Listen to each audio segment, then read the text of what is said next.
Okay, and People Co has a very well-established policy of liaising with human resources if the situations look like they may be starting to get out of hand or potentially can be damaging to the company. So George decides, quite rightfully, to go and talk to his human resources manager, Jill, about some of the potential issues with William and how is he going to manage this, because if this is mismanaged under company policy, the results can be fairly dramatic.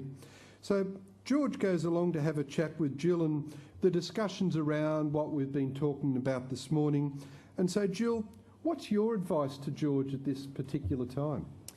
Well, George, as you know, we've now got a very robust disciplinary procedure that when I joined the company, that was one of the things that I was asked to put in place. So that's now in place, and everyone knows about it and everyone needs to follow that.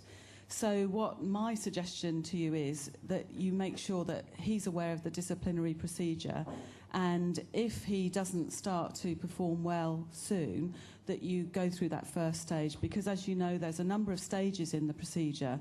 So to be honest, the sooner you get it started, the better. Because we've had this situation, I know in the past, before I joined, where people just stayed in a job and they weren't capable of it for a long time. So if at the end of the day we're going to have to let William go, then the sooner you start, the better. So my other recommendation to you is to make sure that you keep notes of every meeting you have with him.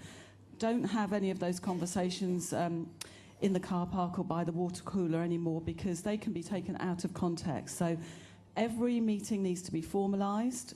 You need to agenda items in advance.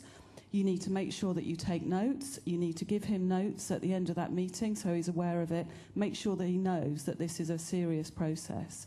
To cover ourselves, just make sure that any training that he needs is in place. So you need to do that.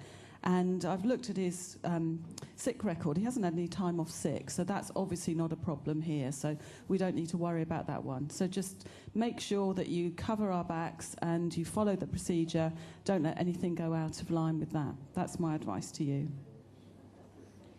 Thank you for sharing. You may notice, of course, that our colleague George has been very sagely nodding his head. That after 5 years of service, that after promotion, there's really no consideration that maybe George isn't as well as William's not as well as he might be, because he's not had a sick day, so he must be fine. George is not really happy about this advice that he's received, and we'll see very shortly what he's going to do.